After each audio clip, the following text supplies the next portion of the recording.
오늘 미스터리 예언 파일럿에서 다룰 인물은 아주 최근에 이름이 알려지기 시작한, 아직은 생소하지만 서서히 전 세계 예언 커뮤니티에서 주목받고 있는 한 남자다.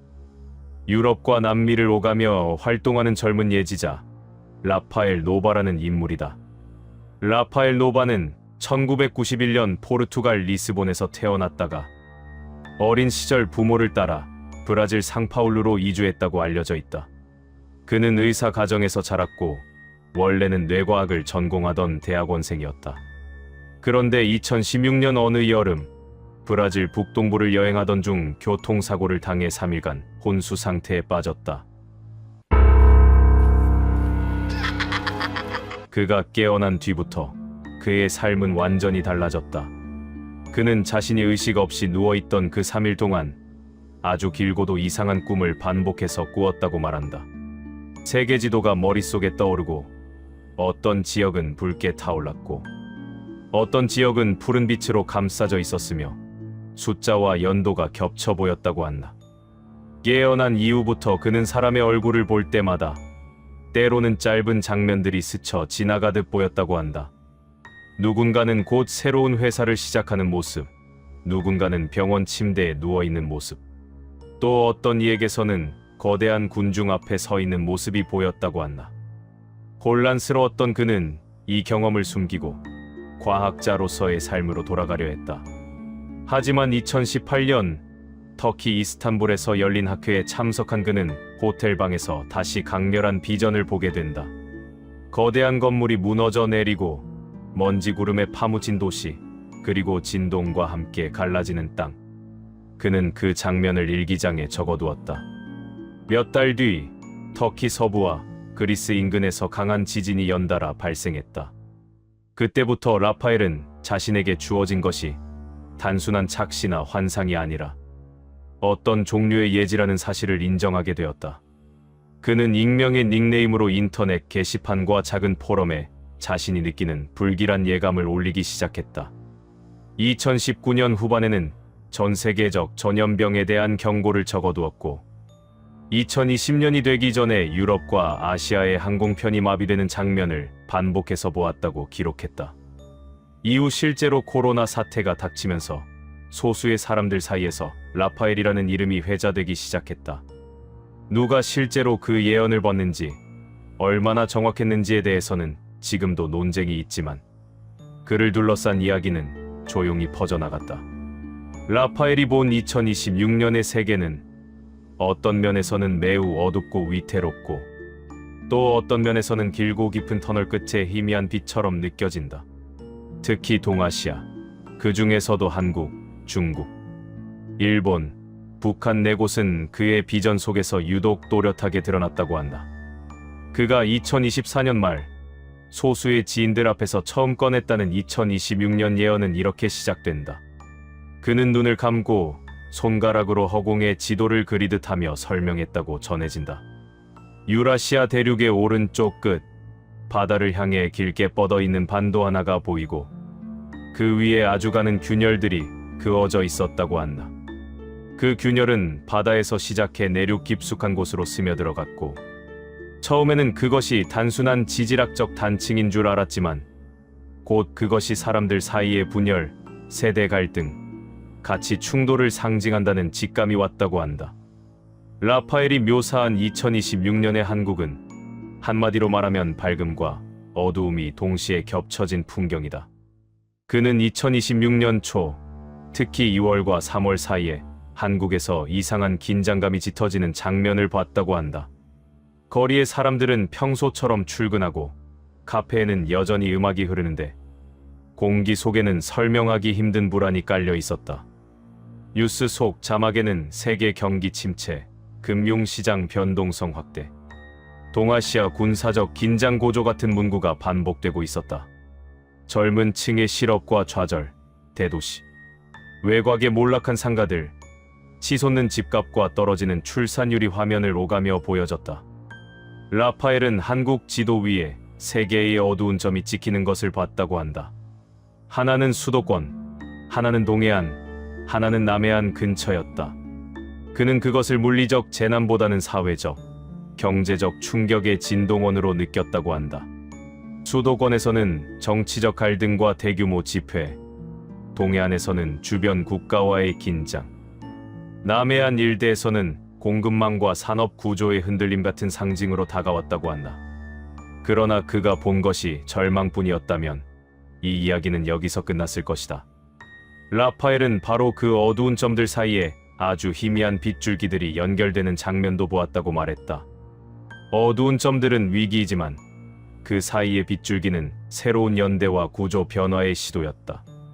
그는 청년들이 온라인과 오프라인에서 새로운 네트워크를 만들고 기존 정치와는 다른 방식으로 목소리를 내는 장면을 봤다고 한다. 또 중소기업과 스타트업들, 그리고 지방의 소도시 교회와 작은 모임들에서 앞으로의 한국을 어떻게 재구성해야 하는지에 대한 진지한 대화들이 시작되는 모습도 포착했다. 라파엘의 비전에서는 한국의 2026년이 단순한 성장의 해도, 단순한 붕괴의 해도 아니었다. 오히려 그것은 방향 전환의 해, 마지막으로 크게 흔들린 다음 진로를 바꾸는 해처럼 보였다고 한다. 특히 그는 여름, 그러니까 6월과 7월경에 한국의 하늘 위로 거대한 소용돌이 같은 구름 형상이 나타나는 장면을 반복해서 보았다고 이야기했다. 그것은 실제 기상 현상이기보다는 국가 전체를 덮고 있는 집단, 의식의 혼란과 재배열을 상징하는 것으로 느껴졌다고 한다. 그 소용돌이가 서서히 사라질 때쯤 한국 지도 위에 작은 푸른 점 하나가 선명하게 떠올랐다고 한다. 그는 그 점이 새로운 리더십 혹은 한 명의 인물이 아니라 새로운 세대와 새로운 가치관의 집합적 상징 같았다고 말했다. 한국에 대한 그의 예언은 달콤한 미래만을 말하지 않는다. 그는 중장년층과 청년층 사이의 갈등, 수도권과 지방의 간극, 이념과 세대의 균열이 2026년에 한번 크게 터질 위험을 경고했다. 동시에 그 충돌이 잘 다루어진다면 앞으로 10년을 견딜 수 있는 새로운 사회 계약이 등장할 수 있다고도 덧붙였다. 희망과 경고가 함께 섞인 그림이었다. 라파엘의 시선은 한국을 지나 중국 쪽으로 옮겨갔다. 그는 거대한 용의 형상을 한 대륙이 몸을 비트는 모습을 봤다고 한다.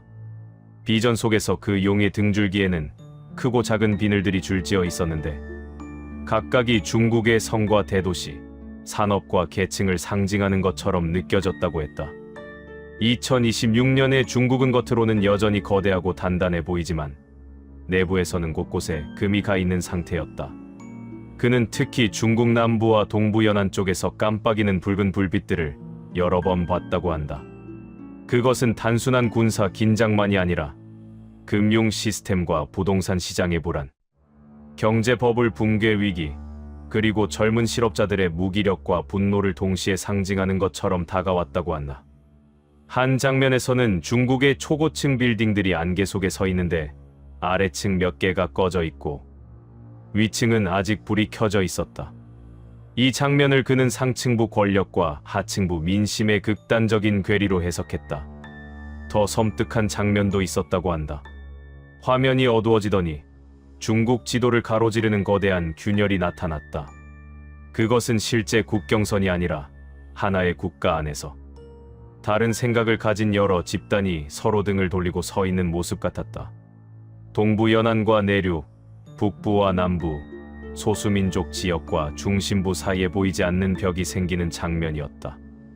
라파엘은 이 장면을 설명하며 중국의 2026년이 단순한 경기 침체를 넘어 체제의 정당성과 결속력 전체가 시험대에 오르는 해가 될 수 있다고 암시했다. 그럼에도 그는 중국이 그 해에 즉시 붕괴한다거나 여러 나라로 갈라지는 식의 극단적 이미지는 보지 못했다고 말했다. 대신 마치 오래된 거대한 나무가 겉보기에는 아직 멀쩡하지만 뿌리 쪽에서부터 썩어 들어가는 초입 단계처럼 느껴졌다고 했다. 겉은 거대하지만 내부에서는 이미 변화를 피할 수 없는 시계가 째깍거리고 있는 형상이었다. 이어지는 비전 속에서 라파엘은 일본을 보게 된다. 바다에 둘러싸인 섬들이 차분하게 떠 있는 것처럼 보였지만 그 아래 해저 깊은 곳에서는 미세한 진동이 반복되고 있었다.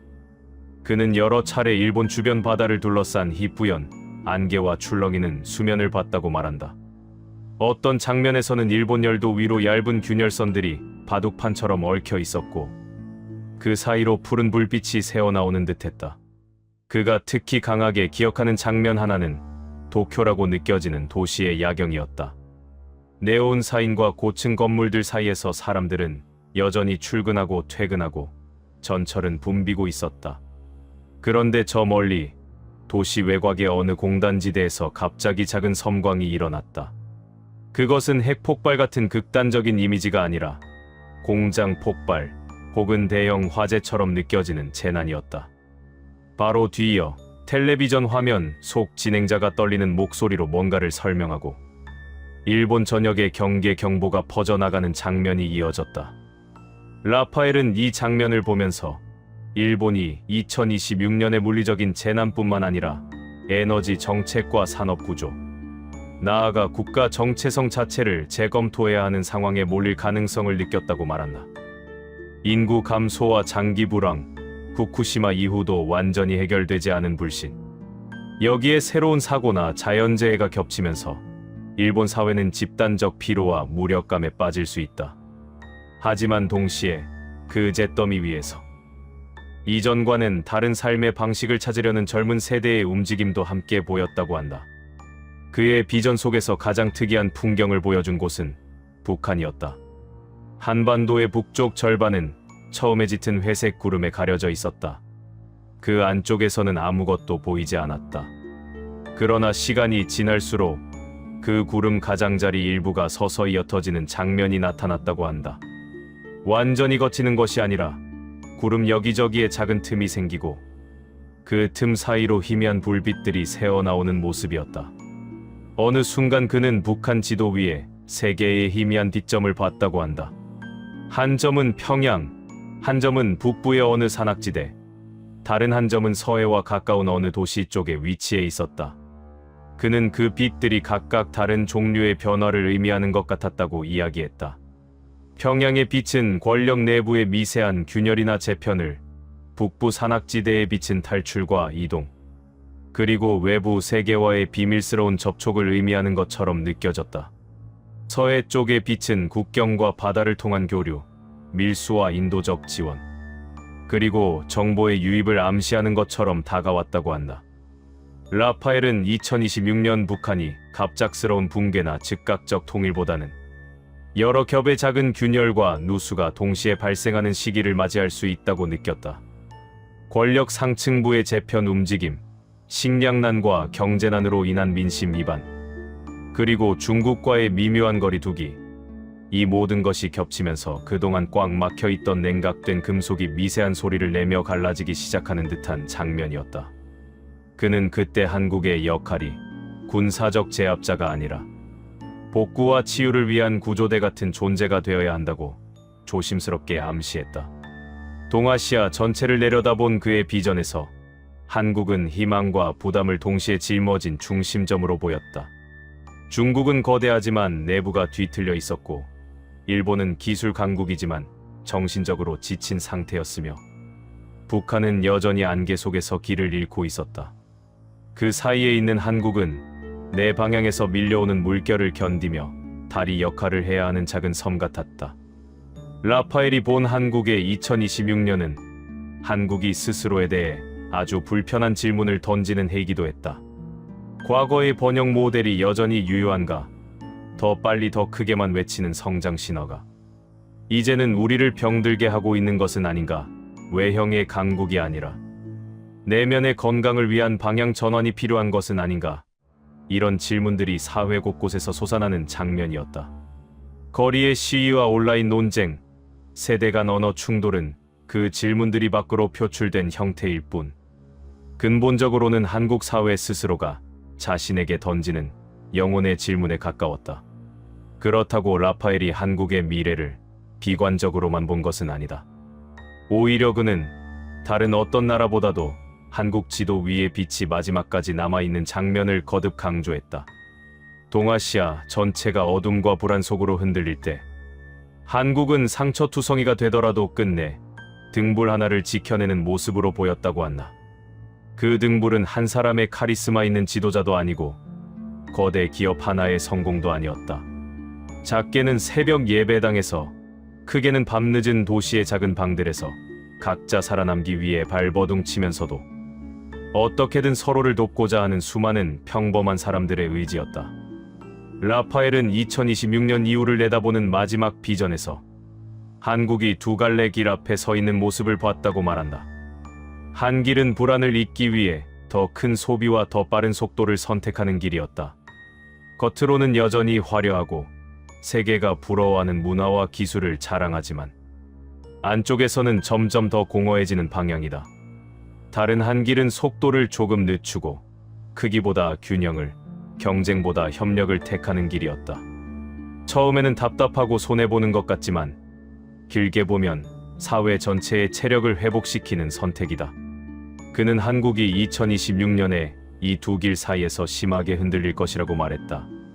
경제 위기와 안보 위협, 정치 갈등이 겹치면 많은 이들이 즉각적인 해답을 요구할 것이고 단기적인 속도전으로 다시 돌아가자고 외칠 수도 있다. 하지만 동시에 이미 지쳐버린 세대들, 더는 이런 삶을 견디기 어렵다고 느끼는 젊은이들과 아이를 키우는 부모들은 다른 길을 요구할 것이다. 더 느리지만 함께 숨 쉴 수 있는 길, 더 작지만 덜 불안한 길, 성장보다 지속을 우선하는 길을 바라볼 것이다. 라파엘 노바의 2026년 예언은 한국에게 달콤한 승리의 약속만 주지도 않고 완전한 파멸의 공포만 던지지도 않는다. 대신 그는 한국이 동아시아의 복잡한 소용돌이 한가운데서 여러 번 넘어지고 구르더라도 끝내 다시 일어나 불을 지필 수 있는 나라라고 본다. 그 불은 국력 과시의 횃불이 아니라 서로를 알아보고 도와주는 작은 등잔불에 가깝다.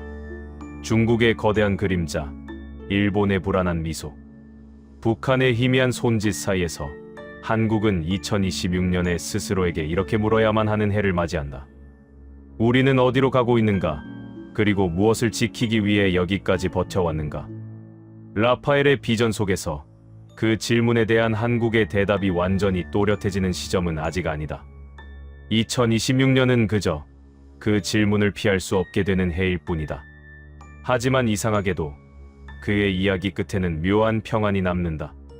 깊은 밤 산길에서 길을 잃었을 때 멀리서 아주 작은 불빛 하나를 발견하면 지금 당장은 거기까지 도달하지 못하더라도 적어도 완전히 길을 잃은 것은 아니라는 것을 알게 된다.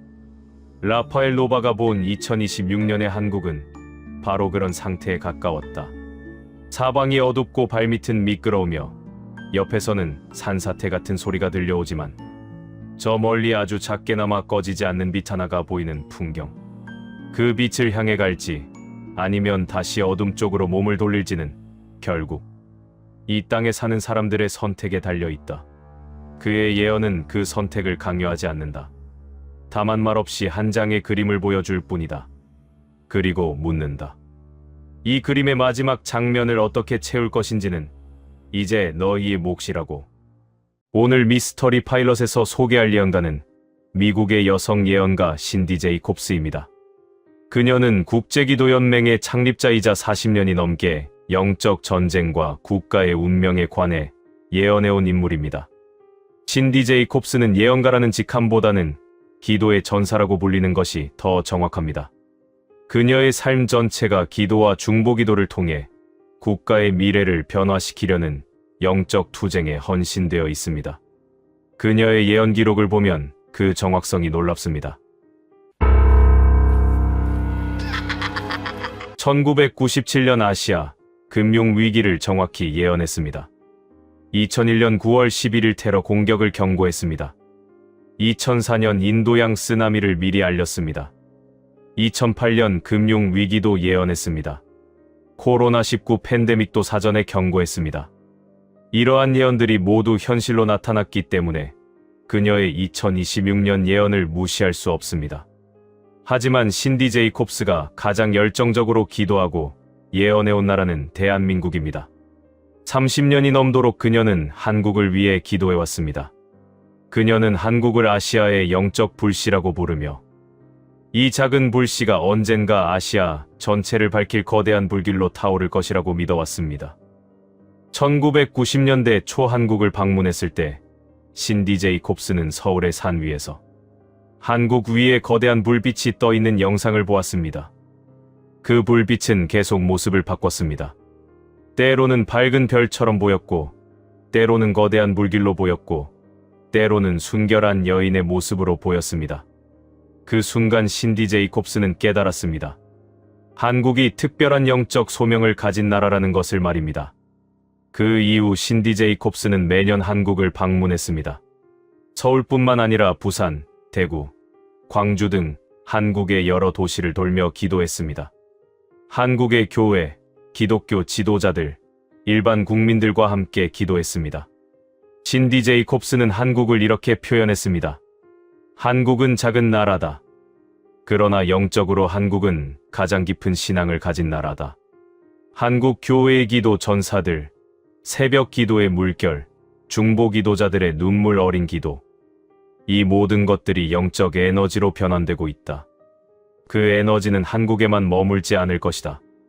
언젠가 이 불씨가 아시아 전체를 밝힐 거대한 불길로 타오를 것이다. 2025년 12월, 신디 제이콥스는 마지막으로 공개적인 2026년 예언을 발표했습니다. 그 예언은 지금까지의 그녀의 말들 중 가장 구체적이고 강렬했습니다. 신디 제이콥스는 카메라를 향해 이렇게 말했습니다. 나는 한국을 봤다. 한반도가 행성 전체의 재편을 보여주는 영적 지도 안에서 활성화되었다. 기존의 지배적 지역은 힘을 잃고 잊힌 영토들이 중심적인 위치를 차지하게 될 것이다. 이 변화의 중심에서 한국은 가장 밝게 떠오르는 지점이 될 것이다. 그녀의 표정은 매우 진지했습니다. 하늘을 바라보며 말을 이었습니다. 2026년은 한국에게 부름의 해다. 몰락의 해가 아니라 부름의 해다.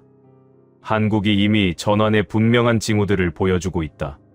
신디 제이콥스가 말하는 영적 활성화가 무엇인지 이해하는 것이 중요합니다. 이것은 한국의 영적 상태가 근본적으로 변한다는 뜻입니다. 한국은 수십 년간 잠들어 있던 영적 지점을 지니고 있다고 신디 제이콥스는 설명했습니다. 그 지점이 2026년에 깨어난다. 그것은 마치 오래된 사원의 문이 1000년 만에 다시 열리는 것 같은 일이 된다. 신디는 더욱 자세히 설명했습니다. 다른 나라들을 무너뜨릴 만한 긴장 속에서도 한국은 견뎌낼 것이다. 그것이 신호다. 그것은 한반도의 운명이 가까이 다가오고 있다는 신호다. 신디 제이콥스의 2026년 예언에서 가장 중요한 부분은 한국이 받을 영적 부름에 관한 것입니다. 한국은 깊은 계시의 시기로 들어가게 될 것이라고 신디는 말했습니다. 그동안 감춰졌던 상황들이 드러나고 어두운 이의 관계들은 힘을 잃으며 오래된 구조들이 조용히 무너질 것이다. 그리고 새로운 것이 태어난다. 하늘의 방식을 따르는 새로운 영적 리더십이 한국에서 솟아난다. 그것은 교회의 지도자들에게만 국한되지 않는다. 정치 지도자, 경제 지도자, 문화 지도자들도 영적 깨어남을 경험한다. 신디 제이콥스의 예언에서 흥미로운 부분은 북한에 관한 것입니다. 북한의 붕괴는 단순한 정치적 붕괴에 그치지 않을 것이라고 신디는 말했습니다. 그것은 사회적, 구조적, 그리고 동시에 영적인 붕괴가 될 것이다. 70년 동안 어두운 영적 세력이 그 땅을 지배해왔는데 그 지배력이 깨지는 것이다. 그 과정은 비극적일 것입니다. 많은 사람들이 고통받을 것입니다.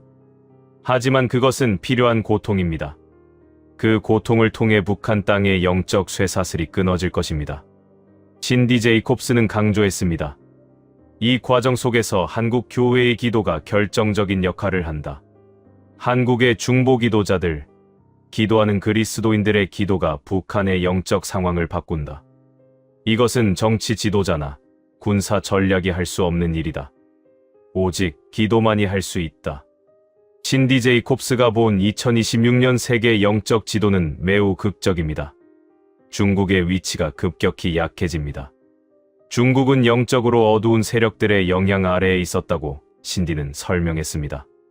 하지만 그 어두운 영향력의 연장이 이제 끝나가고 있다. 2026년, 그것이 표면으로 터져 나온다. 중국은 내부적으로 큰 혼란을 경험한다. 경제적 혼란, 정치적 혼란, 사회적 혼란이 있을 것이다. 하지만 가장 깊은 층에서는 영적 혼란이 일어나고 있다. 거짓된 이데올로기가 그 기반을 잃는다. 사람들이 영적 진리를 찾기 시작한다. 신디 제이콥스는 중국의 기독교 운동에 주목했습니다. 중국에서는 가장 비밀리에 가장 빠르게 기독교가 확산되고 있다. 그 수는 수십만을 넘어선다. 2026년 이 움직임이 더욱 강해진다. 그리고 이것이 중국의 미래를 바꾸는 기초가 된다. 신디 제이콥스는 일본의 상황을 이렇게 설명했습니다. 일본은 오래도록 영적 공허함 가운데 있었다. 물질적 풍요 속에서 영적 빈곤이 가속화되고 있다. 그 결과 일본 사회가 붕괴 직전의 상태에 있다. 2026년 일본은 자신의 영적 정체성을 되찾으려는 필사적인 시도를 할 것이다. 하지만 그 과정은 쉽지 않을 것이다. 오래된 전통과 새로운 가치관의 충돌 속에서 일본 사회는 흔들린다. 신디 제이콥스는 특히 일본의 젊은이들에 주목했습니다. 일본의 젊은이들이 영적 진리를 찾기 시작한다. 그들은 부모 세대가 제시한 것으로 만족하지 않는다. 그들은 진정한 의미를 추구한다. 이 세대가 일본의 영적 부흥을 이끌 수 있다. 신디 제이콥스의 가장 강력한 예언은 한국이 아시아의 영적 리더로 부상할 것이라는 것입니다. 중국이 약해지고 일본이 혼란스러울 때 한국이 일어난다. 한국은 단순히 국력이 강한 나라가 아니라 영적으로 가장 깨어난 나라가 된다. 한국의 기도운동, 중보기도 전사들의 네트워크, 각 교회의 영적 리더들이 아시아 전역에 영향을 미치기 시작한다. 마치 새벽빛이 동쪽에서 시작되어 전체 지평을 밝히듯이 한국의 영적 부흥이 아시아 전체에 영향을 미친다. 신디 제이콥스는 강조했습니다. 이것은 한국 정부의 외교 정책이 아니다. 한국 군부의 군사력이 아니다. 이것은 기도하는 한국 교회의 영적 권능이다. 중보 기도자들의 눈물 어린 기도가 아시아의 영적 지도를 바꾼다. 신디 제이콥스의 예언은 더 나아갑니다. 그녀는 세계 영적 중심의 이동을 말합니다. 지난 500년 동안 세계의 영적 중심은 유럽과 북미에 있었다. 하지만 21세기 영적 중심이 동쪽으로 이동한다. 그 중심은 한국이다. 2026년부터 서구 교회의 영적 활력이 점점 약해진다. 신학적 혼란, 신앙의 갈등, 영적 분열이 증가한다. 동시에 아시아 교회, 특히 한국 교회의 영적 활력이 급상승한다. 신디 제이콥스는 이 변화의 의미를 설명했습니다. 이것은 자연스러운 현상이 아니다. 이것은 하늘의 설계다. 하나님은 한국 교회를 도구로 삼아 21세기 아시아의 영적 리더십을 확립하시려고 한다. 신디 제이콥스의 2026년 예언에서 정치계에서 감춰진 것들이 드러난다고 말합니다. 부패, 거짓, 비리. 이것들이 모두 노출될 것이다. 이것은 정치적 스캔들이 아니라 영적 심판의 시작이다. 어두움이 빛으로 대체되는 것이다. 종교계에서도 감춰진 것들이 드러날 것입니다. 거짓 목사, 사기꾼 지도자, 물질주의에 빠진 영적 지도자들의 정체가 노출된다. 이것은 고통스럽지만 필요한 정화 과정이다. 사회 전체에서도 감춰진 구조들이 드러날 것이라고 신디는 말했습니다. 부당한 억압, 구조적 불에 숨겨진 착취. 이 모든 것들이 빛 아래 노출된다. 신디 제이콥스는 이렇게 말했습니다. 이 노출의 과정이 한국 사회에 충격을 줄 것이다. 많은 사람들이 상처받을 것이다. 하지만 진실이 나타나는 것은 치유의 첫 단계다. 거짓 위에 지어진 집은 무너져야 한다. 그 자리에 진실의 기초 위에 새로운 집이 지어져야 한다. 신디 제이콥스의 예언에서 흥미로운 부분은 이미 존재하는 지도자에 관한 것입니다. 한국이 기다리던 지도자가 나타날 것이다. 하지만 그는 새로운 사람이 아니다. 그는 이미 존재했지만 눈에 띄지 않던 사람이다. 그는 권력을 원하지 않았기 때문에 눈에 띄지 않았다. 이 지도자는 영적으로 깨어난 사람이다. 기도 가운데 성장한 사람이다. 중보 기도자다. 예언자의 영을 가진 사람이다. 신디 제이콥스는 이 지도자의 특징을 설명했습니다. 이 지도자는 말이 많지 않다. 말보다 기도가 많다. 권력의 언어를 사용하지 않는다. 영의 언어를 사용한다. 정치적 전략을 가지지 않는다. 영적 지혜만 가진다.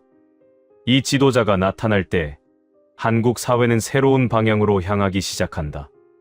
물질주의에서 정신주의로, 권력 추구에서 섬김으로, 자기 중심에서 타인과 공동체 중심으로.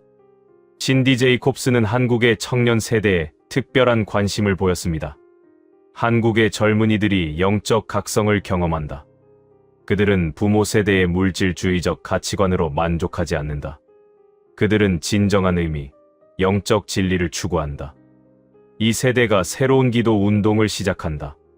기존 종교 형태를 거부하고 더 진정한 영적 만남을 추구한다.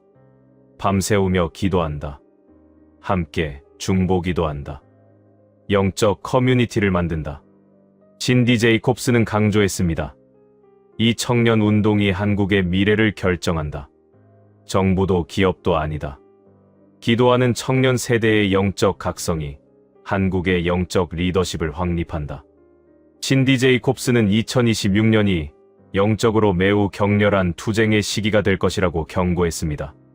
한국이 영적 깨어남을 경험할수록 영적 어두움의 세력도 더욱 맹렬히 저항한다. 이것이 영적 전쟁의 본질이다. 2026년 한국 교회와 영적 지도자들이 전에 없던 공격을 받을 것이다. 거짓 선지자들의 미혹, 부도덕한 영적 운동의 확산, 영적 분별력이 흐려지는 시도들. 신디 제이콥스는 특히 주의했습니다. 많은 거짓된 것들이 진정한 것으로 위장할 것이다. 기도라는 이름으로 영적 조종이 일어난다. 중보기도라는 이름으로 영적 권력 투쟁이 벌어진다. 영적 부흥이라는 이름으로 거짓 운동이 확산된다. 신디 제이콥스는 이 영적 투쟁 속에서 한국 교회의 기도 전통의 중요성을 강조했습니다. 한국 교회의 새벽 기도, 밤새 기도하는 전사들, 중보기도의 전통. 이것이 한국의 영적 자산이다. 2026년 이 자산이 한국을 지키는 방패가 된다. 많은 나라의 교회가 약해졌다. 하지만 한국 교회는 여전히 기도한다. 이 기도가 한국을 보호한다. 이 기도가 한국을 인도한다. 신디 제이콥스는 한국 교인들에게 말했습니다. 당신의 기도는 무의미하지 않다. 당신의 밤새 기도는 헛되지 않다. 당신이 말하는 기도의 언어는 하늘이 듣는다. 당신의 눈물이 섞인 중보기도는 세상을 바꾼다. 2026년 이것이 증명될 것이다. 신디 제이콥스의 예언에는 흥미로운 부분이 있습니다. 그녀는 한국에서 기독교와 다른 영적 전통들의 만남을 예언했습니다. 한국에는 불교의 명상 전통, 도교의 영적 지혜, 무속의 영적 접촉 전통이 있다. 기독교가 이런 전통들의 영적 통찰을 인정하기 시작한다. 이것은 혼합주의가 아니다. 이것은 존중과 학습이다. 한국 기독교가 더욱 포용적이고 깊어진다. 다양한 영적 전통의 사람들이 한 가지 진리를 향해 함께 기도한다. 신디 제이콥스는 강조했습니다. 이 만남이 한국의 영적 리더십을 더욱 강하게 만든다. 기독교만의 리더십이 아니라 모든 영적 전통이 함께하는 영적 리더십이 된다. 이것이 아시아 전체를 변화시키는 힘이 될 것이다. 1월 1일은 신디 제이콥스에 따르면 특별한 의미를 가집니다. 1월 1일, 한국에서 영적 이벤트가 일어날 것이다. 그것은 물리적 사건이 아니라 영적 현상이다. 영의 세계에서 뭔가가 활성화된다. 많은 영적 지도자들이 동시에 비슷한 꿈과 비전을 볼 것이다. 그들은 깨어난다. 이제 뭔가가 시작되었음을 안다. 2월과 3월 사이에 한국 사회에서 감춰졌던 것들이 노출되기 시작합니다. 정치계, 종교계, 사업계에서 비리와 거짓이 드러난다. 동시에 한국의 영적 지도자들이 새로운 기도 운동을 시작한다. 전국의 교회들이 연합하여 기도한다. 산 위의 기도 모임들이 각성한다. 밤새 기도의 물결이 일어난다. 4월이 되면 한국의 청년들 가운데서 영적 각성이 분명해진다. 대학가에서, 회사에서, 거리에서 젊은이들이 함께 기도하기 시작한다. 5월이 되면 한국의 여러 도시에서 동시에 기도 집회가 열린다. 수십만 명이 함께 기도한다. 이것이 뉴스가 되지 않을 수도 있지만 영의 세계에서는 거대한 사건이다. 6월이 되면 새로운 영적 지도자들이 인정받기 시작한다. 그들은 기존의 권력 구조 속의 지도자들이 아니다. 영의 사람들이다. 기도하는 사람들이다. 7월이 되면 한국 교회의 영적 연합이 더욱 강해진다. 서로 다른 교단의 교회들, 서로 다른 신학의 그룹들이 기도 가운데서 하나가 된다. 8월이 되면 한국의 영적 각성이 아시아 다른 나라들로 퍼지기 시작한다. 일본, 중국, 대만의 기독교인들이 한국의 기도 운동에 참여하기 시작한다. 9월이 되면 한국의 기도 운동이 서구 기독교에도 영향을 미치기 시작한다. 유럽과 북미의 교회들이 한국으로부터 영적 에너지를 받는다. 10월이 되면 한국 사회 전체에서 영적 변화가 가시화된다. 정치, 경제, 교육, 문화 모든 분야에서 영적 가치들이 강조되기 시작한다. 11월이 되면 한국이 세계 영적 리더로서의 위치를 확고히 한다. UN 같은 국제기구에서 한국 영적 지도자들의 목소리가 들리기 시작한다. 12월이 되면 한국 전역에서 감사와 기도의 시간이 갖춰진다. 영적 부흥을 경험한 사람들이 함께 모여 감사한다. 그리고 새로운 해를 위해 다시 헌신한다. 신디 제이콥스는 한반도 통일의 영적 의미에 대해 이렇게 말했습니다. 북한 주민들의 영적 해방은 물리적 해방보다 훨씬 중요하다. 그들은 70년 동안 영적 감옥에 갇혀 있었다. 2026년 이후 북한 주민들이 처음으로 종교의 자유를 경험한다. 처음으로 기도할 자유를 얻는다. 처음으로 신을 만날 자유를 얻는다. 신디 제이콥스는 강조했습니다. 이것이 통일의 진정한 의미다. 땅의 통일도 중요하지만 영의 통일이 먼저 와야 한다. 한반도의 영적 통일이 이루어질 때 물리적 통일도 따라온다. 신디 제이콥스는 한국 교회가 역사적 사명을 감당할 때라고 말했습니다. 한국 교회는 지금까지 자신의 신앙만 지키기 위해 기도해왔다. 하지만 이제 한국 교회는 아시아, 나아가 세계의 영적 리더로서의 사명을 감당해야 한다. 한국 교회의 기도가 중국의 영적 각성을 이끈다. 한국 교회의 중보 기도가 일본의 영적 재건을 돕는다. 한국 교회의 영적 리더십이 동아시아 전체의 영적 재탄생을 주도한다. 신디 제이콥스가 한국 교회에 권고한 가장 첫 번째 사항은 중보 기도의 강화입니다. 2026년을 맞이하기 위해 한국 교회는 중보 기도를 더욱 강화해야 한다.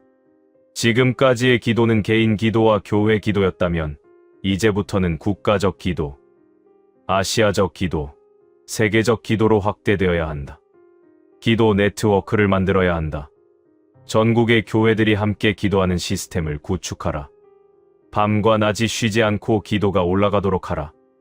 2026년 많은 거짓된 것들이 나타날 것입니다. 따라서 한국 교회는 영적 분별력을 더욱 개발해야 한다. 거짓 선지자를 식별하는 법을 배워야 한다. 영적 미혹을 구별하는 법을 배워야 한다. 신디 제이콥스는 제안했습니다.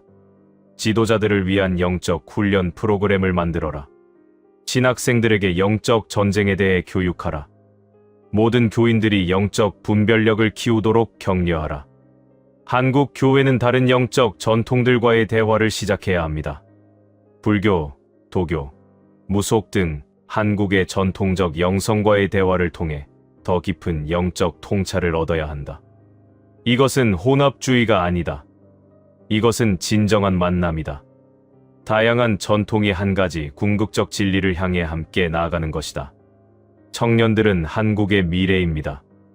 2026년의 영적 각성을 주도할 것도 청년들입니다. 따라서 한국 교회는 청년 사역에 집중해야 한다. 신디 제이콥스는 권고했습니다. 청년 기도 모임을 만들어라. 청년 지도자들을 양성하라. 청년들에게 영적 책임감을 일깨워주라. 청년들의 열정과 에너지가 한국의 영적 부흥을 주도하게 하라. 신디 제이콥스가 마지막으로 한 말은 이것이었습니다. 2026년은 한국의 운명이 결정되는 해다. 아니, 이미 결정되었다. 이제 그것이 나타나는 해가 2026년이다. 한국이 물질적으로 부자가 되는 것은 중요하지 않다. 한국이 정치적으로 강해지는 것도 중요하지 않다. 중요한 것은 한국이 영적으로 깨어나는 것이다. 그 깨어남이 모든 것을 바꾼다. 세상은 한국을 보고 있다. 아시아는 한국을 본다. 기독교 세계는 한국을 본다. 30년 기도해온 이 한국이 이제 무엇을 할 것인가? 이제 한국이 영적 리더로서 무엇을 보여줄 것인가? 신디 제이콥스는 절절한 목소리로 말했습니다. 한국이여, 깨어나라. 당신의 영적 소명을 깨달아라. 당신은 아시아의 불씨다. 당신의 불길이 아시아 전체를 밝혀야 한다. 당신의 기도가 세상을 바꿔야 한다. 2026년을 기대하지 마라. 2026년을 준비하라. 2026년을 맞이할 영적 준비를 지금 해야 한다. 기도하라. 중보기도하라. 영적 리더십을 준비하라. 2026년은 한국의 해가 된다. 그것은 하늘이 정한 것이다. 오늘 미스터리 파일럿에서 소개해드릴 예언가는 전 세계에서 가장 유명한 영국의 예언가 크레이그 해밀턴 파커입니다. 그는 살아있는 노스트라다무스라고 불리며 40년 이상 예언을 해왔습니다. 그리고 그의 정확도는 거의 기적에 가깝습니다. 2016년 대부분의 전문가들이 힐러리 클린턴의 당선을 예상할 때 크레이그 해밀턴 파커는 트럼프가 대통령이 될 것이라고 정확히 맞췄습니다. 2020년 코로나19 팬데믹을 미리 예언했습니다. 2016년 브렉시트도 예언했습니다. 2022년 러시아 우크라이나 전쟁도 예언했습니다.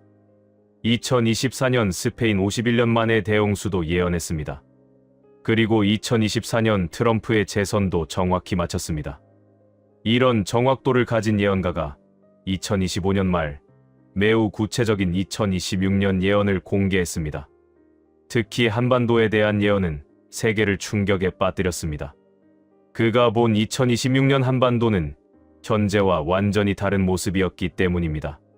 크레이그 해밀턴 파커에 따르면 2026년 6월을 전후해 한반도에서 역사적인 변화가 일어날 것입니다. 그것은 단순한 정치적 변화가 아니라 한반도의 분단 70년 역사를 종식시키고 새로운 통일 한국의 시대를 여는 사건이라는 것입니다. 크레이그 해밀턴 파커는 1954년 영국에서 태어났습니다. 어린 시절부터 영적 능력이 뛰어났던 그는 20대부터 본격적으로 예언 활동을 시작했습니다. 크레이그 해밀턴 파커는 인도의 히말라야 산맥에서 수년간 수행했습니다. 인도 요가와 베단타 철학에 깊이 통달했습니다. 이런 영적 수행이 그의 예언 능력의 기초가 되었습니다. 매년 새해가 되면 크레이그 해밀턴 파커는 깊은 명상 상태로 들어갑니다. 보통 새벽 4시경, 가장 조용한 시간에 명상을 시작합니다. 호흡을 조절하고 마음을 비우고 의식을 확장합니다. 그러면 갑자기 영상이 나타나기 시작합니다. 마치 영화를 보듯이 다음 해의 사건들이 그의 눈앞에 펼쳐집니다. 이것을 그는 아카식 비전이라고 부릅니다. 이 비전은 매우 생생합니다. 색깔, 소리, 감정까지 모두 느껴진다고 합니다.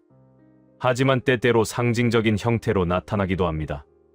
예를 들어 전쟁을 직접 보는 것이 아니라 붉은 용과 하얀 독수리가 싸우는 상징적 이미지로 볼 수 있습니다. 정확한 예언들의 기록. 2016년 미국 대선. 당시 모든 여론조사는 힐러리 클린턴의 당선을 예상하고 있었습니다. 언론도 거의 모두 클린턴의 승리를 기정사실로 취급했습니다. 그런데 크레이그 해밀턴 파커는 2015년 말 예언에서 명확히 말했습니다. 나는 트럼프가 백악관 집무실에 앉아 있는 것을 본다. 그가 대통령이 될 것이다. 2016년 11월 트럼프가 당선됐습니다. 2020년 코로나19. 2019년 말 크레이그 해밀턴 파커는 2020년 예언에서 이렇게 말했습니다. 나는 2020년에 전 세계적인 전염병이 퍼지는 것을 봤다. 중국에서 시작될 것이며 전 세계를 마비시킬 것이다. 바이러스다.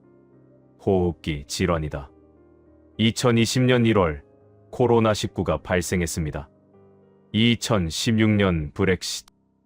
2015년 그는 영국이 EU를 탈퇴할 것이라고 예언했습니다. 당시 대부분의 전문가들은 영국이 EU에 남을 거라고 생각했습니다.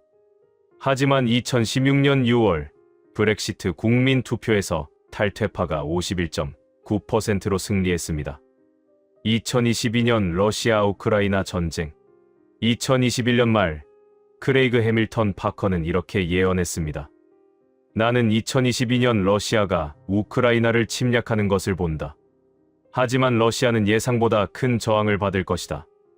2022년 2월 24일 러시아가 우크라이나를 침략했습니다. 이 모든 예언들이 정확하게 실현됐습니다.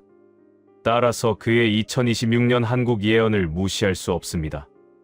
2026년 1월 24일의 발표.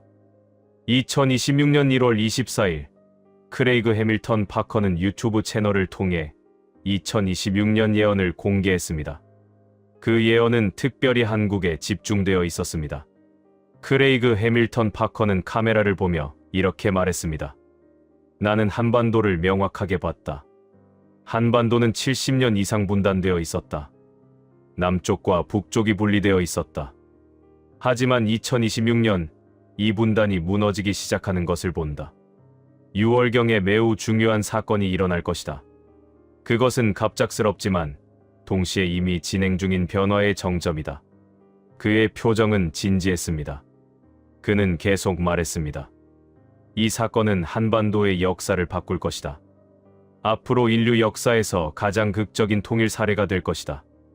우리는 역사의 증인이 되려고 한다. 크레이그 해밀턴 파커가 본 2026년 북한의 상황은 매우 구체적이고 상세했습니다. 먼저 북한에서 무엇이 일어날 것인가? 나는 북한 주민들의 고통을 본다. 특히 겨울을 지나면서 식량이 극도로 부족해진다. 많은 사람들이 굶주리고 있다. 중국은 이제 북한을 도와주지 않는다. 중국 자신이 내부 혼란에 빠져 있기 때문이다. 그리고 봄이 오면 북한 주민들의 분노가 폭발한다. 처음에는 작은 시위가 일어난다. 함경북도의 작은 도시에서 시작된다. 사람들이 거리로 나온다. 그들은 음식을 원한다. 그들은 살고 싶다. 이 시위는 빠르게 확산된다. 며칠 안에 여러 도시로 번진다. 함흥, 원산, 신의주에서도 시위가 일어난다. 북한 보안부대가 진압하려 하지만 더 이상 이전처럼 효과적이지 않다. 4월이 되면 이 시위가 평양 자체에 도달한다. 평양은 북한에서 가장 통제가 심한 도시이다. 하지만 식량 배급이 끊기면서 평양 주민들도 거리로 나온다. 심지어 평양 엘리트들도 불만을 표출한다. 왜냐하면 그들의 가족들도 배고프기 때문이다. 그리고 5월, 나는 군부 내에서 무언가 급격한 변화가 일어나는 것을 본다. 군 지휘관들이 중앙 정부의 명령을 거부하기 시작한다. 왜냐하면 그들도 더 이상 이 체제를 지지할 수 없기 때문이다. 그들의 병사들도 굶주리고 있다. 그들의 가족들도 고통받고 있다. 6월경, 뭔가 결정적인 일이 일어난다. 김정은 정권이 붕괴하거나 극심한 위기에 빠진다. 나는 그가 죽는지, 도망가는지, 아니면 권력을 잃는지는 명확하지 않다. 하지만 확실한 것은 그의 통치력이 더 이상 유지되지 않는다는 것이다. 크레이그 해밀턴 파커는 한국의 대응에 대해서도 자세히 설명했습니다. 한국 정부는 이 변화를 준비하고 있었다. 한국은 이런 상황이 올 가능성을 예상하고 있었다. 따라서 6월에 북한에서 이런 일이 일어나면 한국은 신속하게 대응한다. 한국은 인도적 지원을 시작한다. 식량, 의약품, 의료 서비스가 북한으로 흘러 들어간다. 한국은 북한 주민들을 돕는다. 한국 정부와 국제사회가 함께 움직인다. 그리고 한국은 통일을 위한 로드맵을 제시한다. 한국 정부의 관리자들과 북한 지역의 새로운 지도자들이 협상을 시작한다. 처음에는 매우 어렵고 혼란스럽다. 하지만 천천히 그리고 확실하게 남북이 하나로 통합되기 시작한다. 7월부터 12월까지 한반도는 통일을 향한 과정을 시작한다. 이것은 쉽지 않을 것이다. 많은 도전과 어려움이 있을 것이다. 하지만 최종적으로 한반도는 통일에 한 발 더 나아간다. 크레이그 해밀턴 파커는 중국에서 일어날 변화가 2026년 가장 중대한 사건이라고 강조했습니다. 나는 중국을 봤다. 중국은 거대한 국가다. 하지만 내부적으로 무언가 심각하게 잘못되어 있다. 2026년 이 문제들이 표면으로 드러나기 시작한다. 경제가 무너진다. 부동산 시장이 완전히 붕괴한다. 기업들의 임금 지급이 중단된다. 은행 채권들이 동결된다. 이것은 거대한 경제 위기다. 그리고 나는 인프라 관련 큰 사건을 본다. 아마도 기차 사고일 수도 있고 아니면 삼엽댐 관련 무언가일 수도 있다. 어쨌든 많은 사람들의 생명이 잃어진다. 이것은 중국 정부의 통제력이 약해지고 있다는 신호다. 시진핑의 건강이 눈에 띄게 악화된다. 그가 심각한 질병에 걸렸거나 스트레스로 인해 건강이 나빠진다. 결과적으로 나는 중국이 여러 개의 준독립적인 영역으로 분할될 가능성을 본다. 크레이그 해밀턴 파커의 일본 예언은 매우 구체적이고 무서웠습니다. 나는 일본을 봤다. 일본에서 독가스 구름이 발생하는 것을 본다. 이것은 매우 무섭다. 봄이 되면서 일본의 화산 활동이 급격히 증가한다. 마치 약속이라도 한 듯 여러 화산들이 동시에 활성화된다. 먼저 후지산 근처의 화산이 활동을 시작한다. 그 다음 큐슈의 아소산이 활동한다. 그리고 홋카이도의 화산들도 연쇄적으로 활성화된다. 이 화산 활동으로 인해 독성가스가 대기 중으로 방출된다. 황화수소, 이산화황 등의 유독가스가 구름처럼 퍼져나간다. 많은 사람들이 호흡 문제를 겪는다. 일부는 사망한다. 어린아이들과 노인들, 호흡기 질환이 있는 사람들이 특히 피해를 입는다. 이 재난으로 인해 일본의 경제는 심각한 타격을 받는다. 관광산업이 붕괴한다. 제조업이 중단된다. 크레이그 해밀턴 파커가 가장 강조한 부분은 한국의 부상입니다. 나는 동아시아를 봤다. 그리고 중국의 혼란, 일본의 재난, 미국의 약화 속에서 한국이 부상하는 것을 본다. 한국은 더 이상 주변부 국가가 아니다. 한국은 동서 질서를 잇는 중간축이 된다. 한국은 동아시아의 중심 국가로 부상한다. 처음에는 한국이 북한 지역을 돕는 것으로 시작한다. 하지만 이것이 계기가 되어 한국의 국제적 역할이 크게 확대된다. 미국과 중국 사이에서, 일본과 중국 사이에서 한국은 중재자 역할을 한다. 동아시아의 국가들은 한국의 리더십을 기다린다. 경제적으로도 한국이 부상한다. 한국의 반도체, AI, 배터리 기술이 세계 경제의 핵심이 된다. 한국의 기업들이 글로벌 시장에서 우위를 점한다. 문화적으로도 한국이 부상한다. K-팝, K-드라마, K-영화가 세계 문화의 중심으로 자리 잡는다. 전 세계인들이 한국 문화에 매료된다. 2026년 이후 한국은 아시아의 호랑이를 넘어 세계를 품는 거대한 봉황으로 다시 태어난다.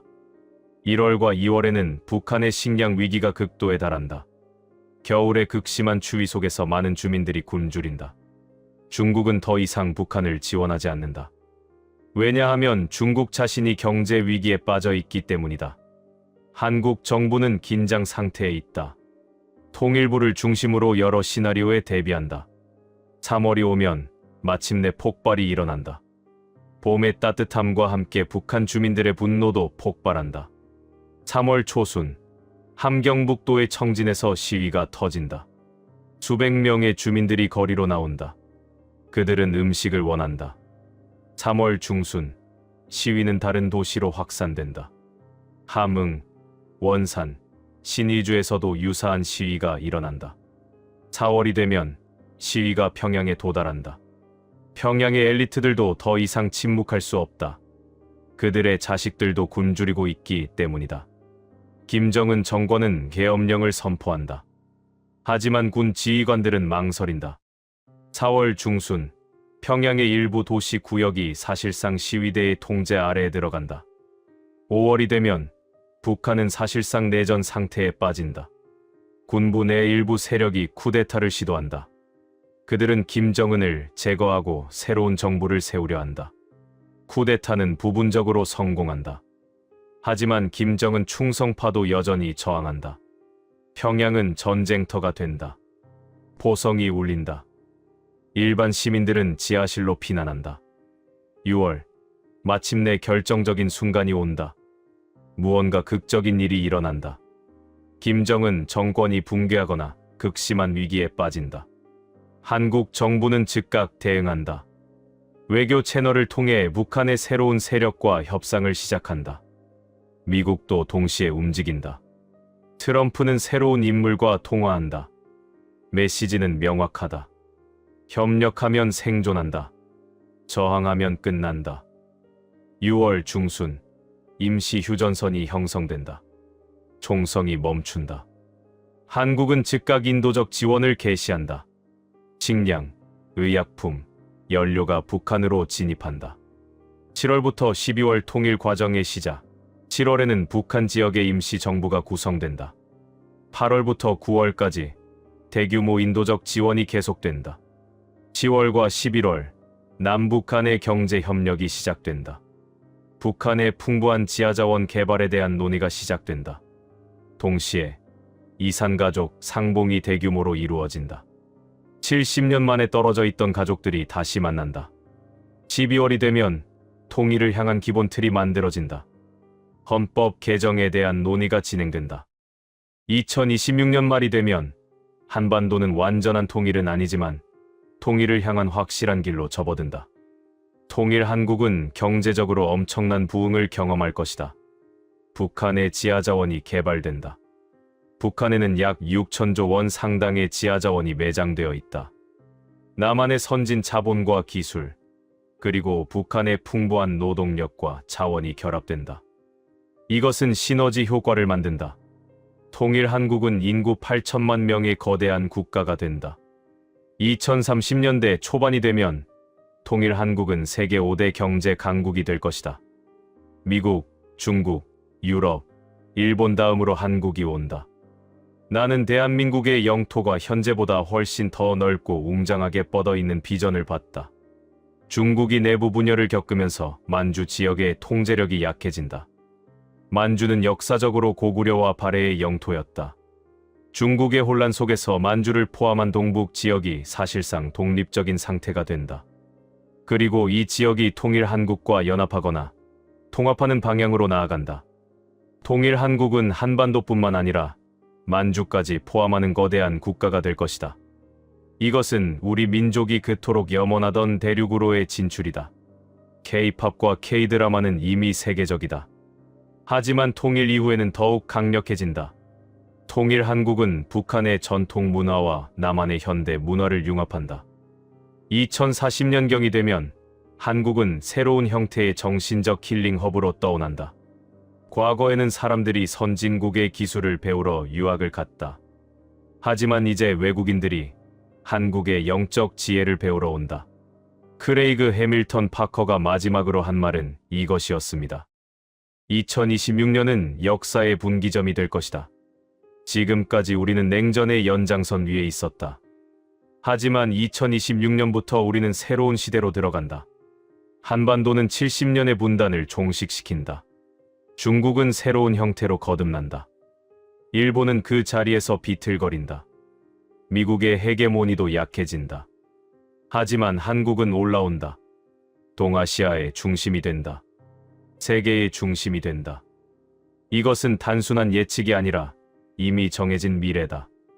왜냐하면 이것을 만드는 것은 인간의 선택이고 인간의 행동이기 때문이다.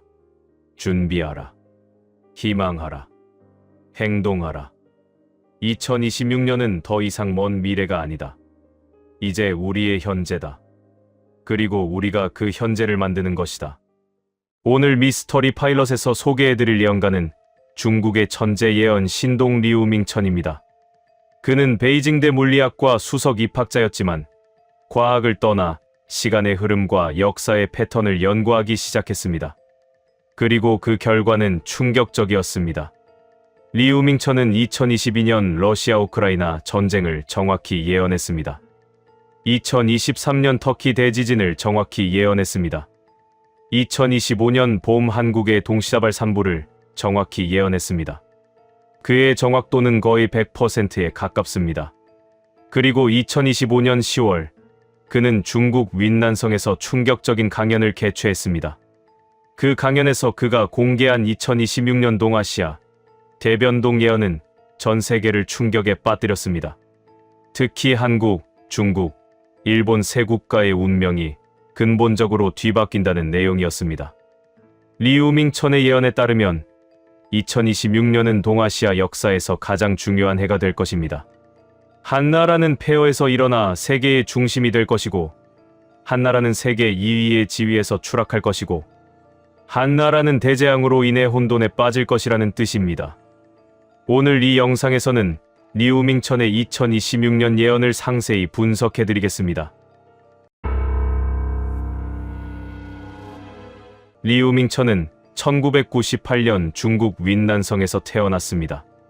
어린 시절부터 비범한 재능을 보였던 그는 베이징 대학교 물리학과에 수석으로 입학했습니다.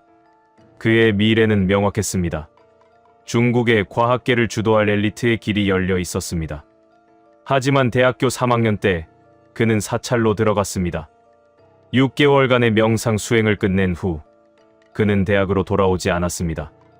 대신 시간의 흐름, 역사의 패턴, 미래의 흐름을 연구하기 시작했습니다.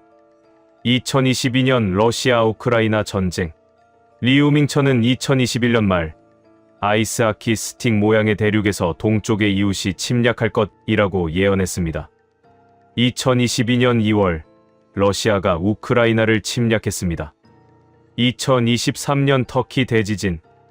그는 두 문명의 경계에서 대지가 갈라질 것이다. 2개월 뒤 사망자 5만 명의 대지진이 일어날 것이라고 예언했습니다. 2023년 2월 6일 터키 시리아 대지진이 일어났고 5만 명 이상이 사망했습니다.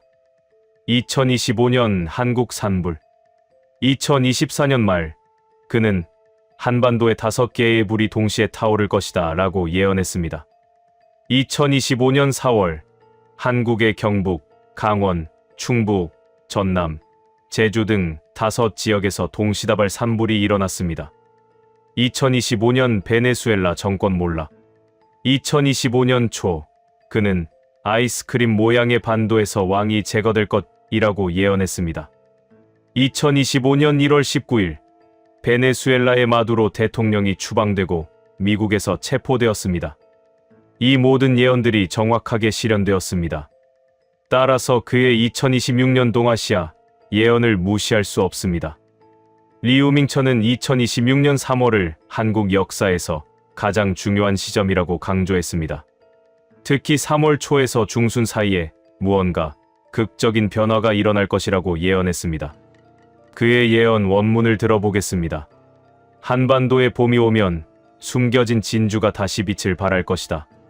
혼란스러운 파도가 일어나고 거짓의 가면이 벗겨질 것이다. 그리고 새로운 길이 열릴 것이다. 정의의 칼이 휘둘러지고 새로운 권력이 등장할 것이다. 이 예언은 매우 구체적입니다. 숨겨진 진주라는 표현은 현재 주목받지 못하는 인물이 갑자기 나타날 것을 의미합니다. 혼란스러운 파도는 정치적 격변을 의미하고, 거짓의 가면이 벗겨진다는 것은 숨겨진 진실이 드러난다는 뜻입니다. 리우밍천이 예언한 가장 놀라운 내용은 한국 경제의 급속한 부흥입니다.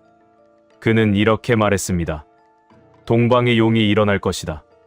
그 용은 3번 몸을 굽혔고 4번을 실패했다. 하지만 5번째, 그 용은 하늘로 날아올 것이다. 이 예언은 한국의 역사적 난제들을 상징합니다. 한국은 여러 번의 어려움을 겪었지만 5번째 비약적으로 성장할 것이라는 뜻입니다. 구체적으로 리우밍천은 다음을 예언했습니다. 반도체, AI, 배터리 등 첨단 산업에서 새로운 돌파구가 생길 것입니다. K-팝이 새로운 형태로 진화할 것이고, 한국 문화가 세계에서 더욱 영향력 있는 위치를 차지할 것입니다. 한국이 동아시아의 중심 국가로 부상할 것입니다. 현재 중국과 미국이 동아시아를 주도하고 있지만 2026년부터는 한국이 미국과 중국 사이에서 중개자이자 주도적 역할을 하는 국가로 성장할 것이라는 뜻입니다. 리우밍천은 한국의 정치 변화에 대해 매우 구체적으로 예언했습니다. 2026년 4월 국회에서 중요한 결정이 내려질 것입니다. 아마도 헌법 개정이나 정치 체계의 근본적 변화가 일어날 것입니다.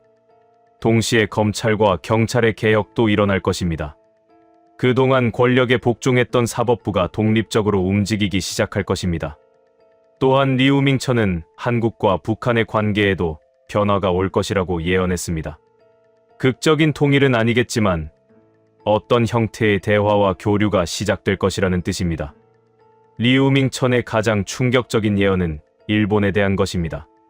그는 2026년 3월 중순을 전후에 일본에서 대지진이 일어날 것이라고 예언했습니다.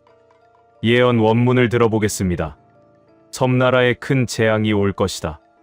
마다는 섬이 흔들릴 것이고 핵의 독이 다시 퍼질 것이다. 하늘과 바다가 함께 울부짖을 것이다. 리우밍천은 매우 구체적으로 예언했습니다. 지진의 규모는 8.0 이상이 될 것이라고 했습니다. 진앙지는 도호쿠 지방, 특히 이와테현과 미야기현 근처일 것이라고 했습니다. 이것은 2011년 동일본 대지진과 유사한 규모일 것입니다. 당시 지진으로 2만 명 이상이 사망했습니다. 리우밍천의 예언에서 가장 주목할 부분은 핵의 독이 다시 퍼질 것이라는 표현입니다. 2011년 동일본 대지진 이후 후쿠시마 원전은 대참사를 맞이했습니다. 2023년 리우밍천이 일본 땅의 바다가 들끓고 핵의 독이 다시 퍼질 것이라고 예언했고, 실제로 2023년 말 일본이 오염수 방류를 시작했습니다. 2026년의 예언에서 그는 다시 핵의 독을 언급합니다. 이것은 2026년의 지진으로 인해 핵 오염이 더욱 심해질 것을 의미합니다. 리우밍천은 일본의 대지진이 경제적으로도 심각한 타격을 줄 것이라고 예언했습니다. 2011년 대지진으로 일본은 약 200조 원 이상의 경제적 손실을 입었습니다. 2026년의 지진도 유사하거나 더 클 것이라는 뜻입니다. 특히 자동차 산업이 큰 타격을 입을 것입니다. 일본의 자동차 부품 제조 중심지가 도호쿠 지방에 집중되어 있기 때문입니다. 또한 관광산업도 큰 타격을 입을 것입니다. 인바운드 관광이 급감할 것입니다. 리우밍천의 예언에 따르면 2026년의 지진으로 인해 일본의 경제 성장률은 마이너스가 될 것입니다. 지진 이후 일본의 정치도 혼란에 빠질 것입니다. 재해 대응을 놓고 정부에 대한 비난이 쏟아질 것입니다. 특히 원전 정책에 대한 비판이 들끓을 것입니다. 동시에 일본은 지진 복구에 막대한 예산을 투입해야 할 것입니다. 이것은 일본의 국가 채무를 더욱 증가시킬 것입니다. 리우밍천의 중국에 대한 예언은 가장 암담합니다. 그는 중국이 2026년에 내부적으로 심각한 문제를 맞이할 것이라고 예언했습니다. 예언 원문을 들어보겠습니다. 거대한 벽의 중심에서 금이 간다. 겉으로는 강해 보이지만 안은 이미 썩어 있다. 그 썩음이 이제 밖으로 드러나기 시작할 것이다. 이것은 중국의 정치 체계와 사회 구조가 근본적으로 흔들린다는 의미입니다. 리우밍천은 2026년 중국의 경제가 심각한 위기를 맞이할 것이라고 예언했습니다. 현재 중국 부동산은 이미 심각한 위기 상태입니다. 이것이 2026년에 더욱 악화될 것입니다. 여러 금융기관의 부실이 드러날 것입니다. 특히 젊은이들의 실업이 심각할 것입니다. 2026년 중국 청년 실업률은 30%를 넘을 수도 있습니다. 중국 제품의 수출이 감소할 것입니다. 리우밍천의 표현으로는 용이 날개를 잃는다는 것이었습니다. 중국의 경제적 성장 동력이 사라진다는 뜻입니다. 리우밍천은 2026년 중국에서 부패 비리가 대대적으로 드러날 것이라고 예언했습니다. 지방 관료들의 비리가 폭로될 것입니다. 대형 기업 경영진들의 비리도 드러날 것입니다. 부동산 투기, 뇌물, 횡령 등이 모두 터져 나올 것입니다. 특히 리우밍천은 상층부의 비리도 드러날 것이라고 암시했습니다. 이것은 최고 권력 주변의 비리까지 적발될 것을 의미합니다. 이것은 중국의 정치 체계에 심각한 흔들림을 가져올 것입니다. 당의 통일성이 깨지고 파벌 싸움이 심화될 것입니다. 경제 위기와 정치 혼란이 중국 사회를 분열시킬 것입니다. 도시와 농촌의 격차가 더욱 벌어질 것입니다. 빈부격차가 심화될 것입니다. 세대 간의 갈등도 심화될 것입니다. 지역 간의 갈등도 심해질 것입니다. 결국 중국은 사회적으로 매우 분열된 상태에 빠질 것입니다. 리우밍천의 표현으로는 돼지가 변신하는 시간이었습니다. 이것은 중국이 현재의 형태에서 완전히 다른 형태로 변신할 것을 의미합니다. 리우밍천은 2026년 중국의 국제적 영향력이 크게 약화될 것이라고 예언했습니다. 경제적으로는 중국의 성장 동력이 사라질 것입니다. 미국과의 경제적 격차가 다시 벌어질 것입니다. 정치적으로도 중국의 목소리가 약해질 것입니다. 대외 정책도 수동적으로 변할 것입니다. 결국 중국이 한국이 된다는 리우밍천의 표현은 중국이 현재의 세계 2위 경제 대국에서 아시아의 여러 국가 중 하나의 위치로 하락한다는 뜻입니다. 리우밍천은 단순히 각 국가의 미래를 예언한 것이 아닙니다. 그는 왜 이런 일들이 동시에 일어나는지를 설명했습니다. 리우밍천은 2026년이 여러 우주적 주기가 동시에 만나는 해라고 설명했습니다. 백두산은 약 1000년을 주기로 대분화합니다. 마지막 대분화는 약 1000년 전입니다. 지구 자기장은 약 450년을 주기로 역전합니다. 현재 지구 자기장의 역전이 시작되고 있습니다. 태양은 약 11년을 주기로 활동량이 변합니다. 2026년은 태양의 활동이 절정에 이르는 시기입니다. 이 여러 주기가 2026년에 동시에 만나면서 지구 전체의 에너지가 불안정해질 것입니다. 리우밍천은 역사도 일정한 주기를 따른다고 설명했습니다. 지난 500년 동안 동아시아의 국력 순서는 변해왔습니다. 리우밍천에 따르면 2026년은 그 순서가 근본적으로 바뀌는 해입니다. 한국의 시대가 시작된다는 뜻입니다. 현재 1월 말입니다. 리우밍천은 이미 신호들이 나타나고 있다고 말합니다. 한국의 정치적 혼란, 중국의 경제 약세, 일본의 부동산 문제 등이 모두 이후에 큰 변화를 알리는 신호입니다. 2월에는 각 국가 내에서 준비 과정이 일어날 것입니다. 한국에서는 정치권의 움직임이 커질 것입니다. 중국에서는 경제 정책 논의가 심화될 것입니다. 일본에서는 재해 대비가 강화될 것입니다. 3월은 리우밍천이 강조한 가장 중요한 달입니다. 3월 초부터 중순 사이 한국의 정치적 변화가 본격화될 것입니다. 3월 중순 일본의 지진이 일어날 가능성이 높습니다. 3월 말 중국의 경제 위기가 더욱 심각해질 것입니다. 4월에는 3월의 변화들로 인한 후유증이 확산될 것입니다. 일본의 지진 여진이 계속될 것입니다. 4월 내내 크고 작은 여진이 일어날 것입니다. 한국의 정치 변화로 인한 구조적 조정이 일어날 것입니다. 중국의 경제 위기가 정치 위기로 확대될 것입니다. 리우밍천의 2026년 동아시아 예언은 충격적입니다. 한 국가는 부상하고, 한 국가는 쇠락하고, 한 국가는 재앙을 맞이한다는 뜻입니다. 하지만 이것은 종말이 아니라 새로운 시작입니다. 리우밍천은 이것을 동방의 새로운 태양의 떠오름이라고 표현했습니다.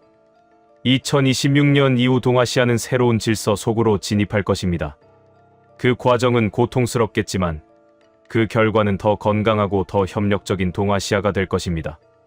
2026년 3월 동아시아의 운명이 결정될 것입니다.